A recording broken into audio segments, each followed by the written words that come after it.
Okay, everyone, I acquired lymphedema a while back.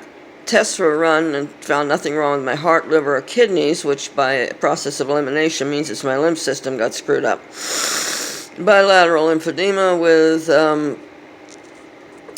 some complications on the side, such as the skin in some places is not intact, so the lymph is real searing irritant. So I use creams on it.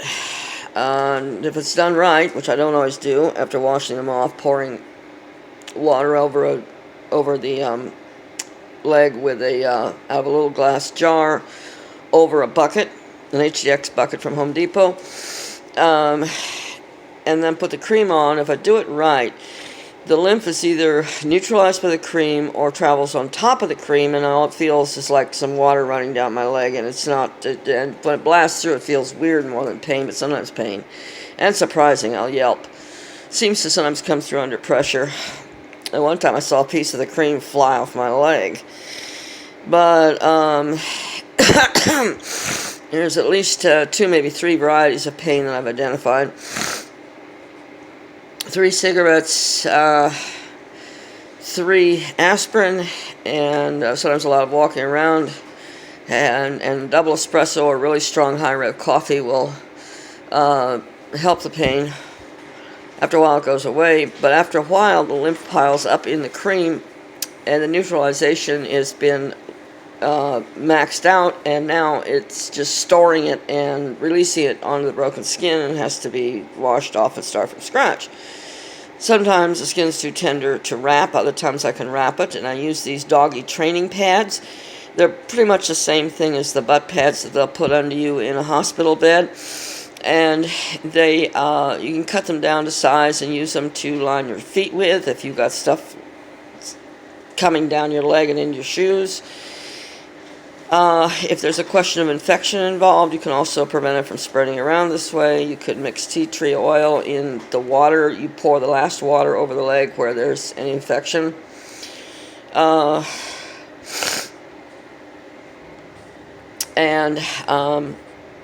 roll up my pants so that I don't have this glop getting on there, and keep an eye out for glop falling around the house.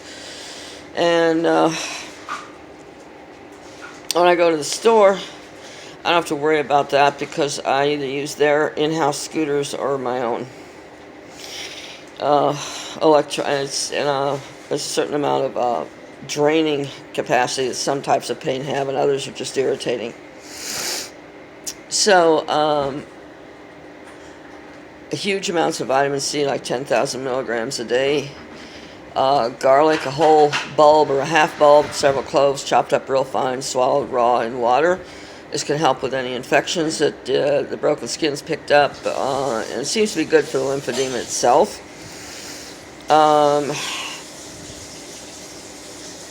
You can do some massage of the areas that do not have to be covered with cream. You can tighten your leg muscles and kind of pull upwards with them, and I don't know if that does any good or not, but it's a new thing I'm trying out. So that's how I deal with my lymphedema. And some days I need to use a walker, usually when I'm first getting up.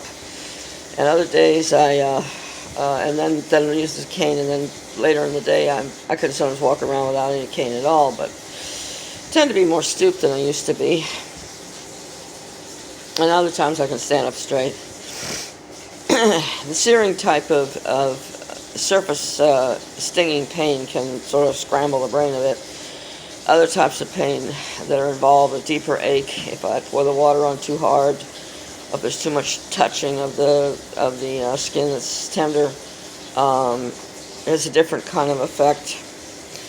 I have cut back a lot of my activity online, and even keeping my diary up to date because of that.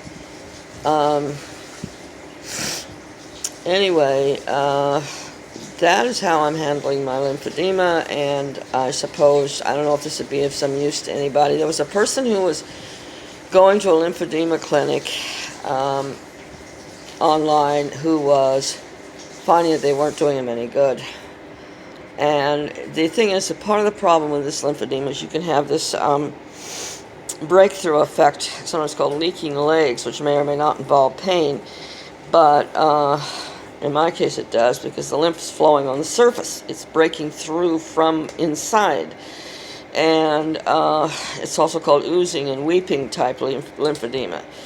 And I figure if the underlying problem that has this coming to the surface instead of coming out through the normal channels into the body, into the blood system to go to the liver and kidneys to be eliminated that way, or to the gut, or wherever it goes, it takes the toxicity out of your body. If this was, if this isn't settled, then closing those surface channels off is just going to cause them to get recut. And in my case, at least, it was horrible pain when it was being cut through from underneath. It was like a bunch of little medium bore needles being dug slowly through my flesh, except coming from inside out instead of outside in. And I'm not going to set myself up for that. So they want me to go to a wound clinic. If they close those things, I'll just they'll just recut until the underlying problem is solved. I'll live with the leaky situation. A culturing effort on the lymph found no growth of any kind in 3 days. So obviously, even though it is a high protein thing, which is theoretically a good germ culture material, it is also too acidic, at least in my case, for anything to grow in it, which is like running salt water across a skinned knee. And I don't mean some mild saline, minimal salt you can't feel. So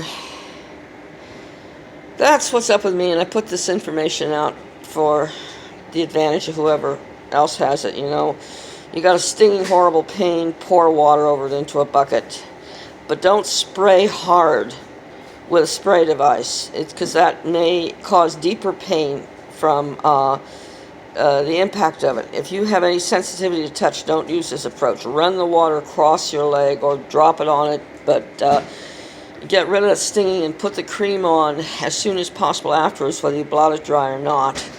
In this last episode, it first went underneath. It first was not in time, and it was stinging me, but then it went away. Now, of course, that could have been God intervening, so I was asking him to scale back the pain and let the lymph flow without pain, and eventually it did. Now, whether that was his direct action or just what he decreed things will do if left long enough, I don't know.